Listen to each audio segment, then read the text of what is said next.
Mini historias de internet. Testamentos y últimas voluntades. Durante muchos años fui amigo de esta familia adinerada. Era una pareja de ancianos y eventualmente dejaron esta vida para pasar a la siguiente. Evidentemente sus hijos recibirían la herencia que les quedara. Y a decir verdad, me sentía un poco nervioso en el proceso porque eran medianamente cercanos a mí. La sucesión fue inesperada, en el sentido de que un hijo recibió la herencia completa, mientras que el otro no recibió nada. La explicación era que solo le darían la herencia a quien tuviera un vínculo de sangre con ellos. Mediante este proceso, el segundo hijo se dio cuenta de que fue adoptado. Trabajo para un abogado que hace testamentos. Tuvimos una señora que especificó en su última voluntad que uno de sus hijos no recibiría su parte sino hasta visitar a un dentista. El otro hijo recibiría su parte luego de perder 20 kilos. Otra señora escribió que quería que sus gatos fueran cremados junto a ella luego de su fallecimiento. Le dijimos que eso no podía ser. Los restos humanos y animales no pueden ser cremados a la vez. Acordó que cremarían tanto a ella como a sus gatos por separados. Y finalmente unirían las cenizas para que estuvieran juntos por siempre. Típicamente los testamentos tienen 10 páginas, para las personas ordinarias al menos. Una vez había una señora con un testamento de 56 páginas. Detalló todo lo que había en su casa, la cual entregó por unidad a sus familiares. Desde una cuchara de madera hasta papel higiénico, cestos de ropa sucia, etc. Por cada ítem que había en la casa. Otro hombre escribió en su testamento que deseaba que su familia fuera al zoológico inmediatamente finalizado el funeral, ese mismo día. Ese fue enternecedor. El Gran Derby de Stork fue un evento que tuvo lugar hace tiempo, donde un canadiense adinerado le iba a brindar su fortuna a la primer mujer que tuviera la mayor cantidad de hijos. Todo esto en un lapso de 10 años luego de su muerte. El caso fue revisitado en numerosos juicios y 4 mujeres empataron con 9 hijos cada una. Una tuvo 10 hijos, 2 de los cuales eran prematuros, y otra tuvo más de 9 hijos, pero muchos eran ilegítimos. He visto una noticia en el diario hace tiempo ya, referida a este tema. En dicho artículo habían fotos de una casa, la cual se decía fue dejada a la mascota del dueño cuando este murió, un gato. El gato era el único morador del lugar. La abogada le hacía mantenimiento a la casa y alimentaba al gato de acuerdo a lo que pidió el fallecido dueño. Siempre me pregunté si en algún momento tuvieron la intención de sacarse al gato de encima. Un cliente particular le heredó $10,000 a uno de sus hijos, a quien a su vez dejó fuera de la división de bienes, los cuales tenían mayor valor cuando la última voluntad fue labrada. Evidentemente su idea era desheredarlo de cierta forma, y desde su perspectiva buscaba hacer sentir mal a este hijo porque no era su favorito. Sin embargo, al momento de su muerte, su fortuna se devaluó y sus bienes estaban valorados en $10,000 en total, así que, en definitiva, terminó desheredando a sus hijos buenos y le dejó todo a la oveja negra de la familia. El chico que supuestamente era malo parecía pobre en comparación al resto, y su reacción de sorpresa y felicidad fue invaluable. Tanto como el rostro de los hermanos, quienes pensaron que se iban a volver ricos. Escuché este relato de la mano de otro colega dentro de la profesión. Esta anciana especificó que su fortuna debía ser dedicada al cuidado y mantenimiento de su perro, siempre y cuando éste permaneciera con vida. En el momento de la muerte del animal, el resto de la fortuna quedaría para su hijo. Aparentemente, el hijo sacrificó al perro un día después del funeral y al siguiente día reclamó el dinero que le correspondía.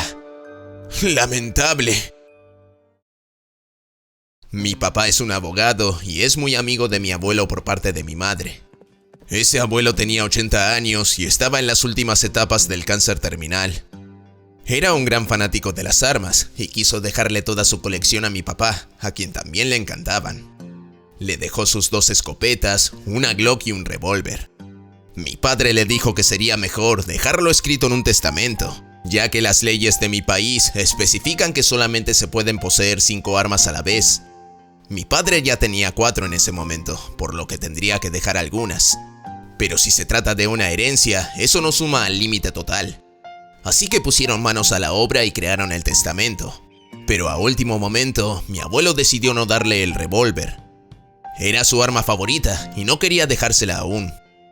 Mi papá inmediatamente supo por qué, pero no dijo nada. 2 semanas después, mi abuelo se quitó la vida con ese revólver. El arma aún sigue en posesión de la policía. Mi padre nunca le dijo a mi abuelo que lo sabía desde un principio. Me comentó que no habló sobre esto con el viejo porque no quería, de alguna manera, quitarle la chance de irse de este mundo bajo sus propios términos, en lugar de dejar que el cáncer se lo llevara. Soy relativamente nuevo en la profesión de abogacía. No tuve muchos casos en cuanto a testamentos se refieren, pero una vez me tocó un caso con una mujer que sufría de demencia. Vino una vez para escribirlo y otra vez para cambiarlo, ya que su condición estaba empeorando. Hice una prueba de capacidad para comprobar que estaba en sus facultades de entender lo que su viejo testamento decía, lo que diría el nuevo y por qué razón lo estaba cambiando. Finalmente hicimos las modificaciones, pero le dejé bien en claro que posiblemente en el futuro no pudiéramos cambiarla nuevamente debido a su condición. Una semana después regresa. Se la ve devastada. Me recuerda, pero está muy nerviosa. Tiene problemas para explicarme qué sucede. Me di cuenta de que no está aquí para cambiar el testamento, sino por los cambios que están sucediendo en su cabeza. Me puse en contacto con la persona que estaba cuidando de ella. Leo el testamento para que esta persona lo escuche y le digo que su testamento está a salvo, que la familia sabe dónde está y otra información importante. Cuando me despedí de la señora, le dije que esperaba verla otra vez. Me sonrió y me dijo que quizás eso no sea posible. Dejé caer unas lágrimas. Hablamos un poco acerca de su testamento original. Reímos juntos y le di unos consejos para hacer las cosas bien a partir de ahora. Fue triste ver a una mujer con tanta lucidez y llena de energía degradarse de esta manera. Intentaba no desmoronarse, pero en el fondo sabía que este era un camino de ida. Cuando mi abuelo, quien en vida fue un minero independiente, falleció, le dejó su equipamiento completo a mi hermano, a mi tío, a mi padre y a mí. La tierra donde estaba sentada la mina se la dejó a mi hermana, mis tías y a una prima. Hizo esta división porque según él, la compañía nos dio la vida y estábamos todos juntos en esto.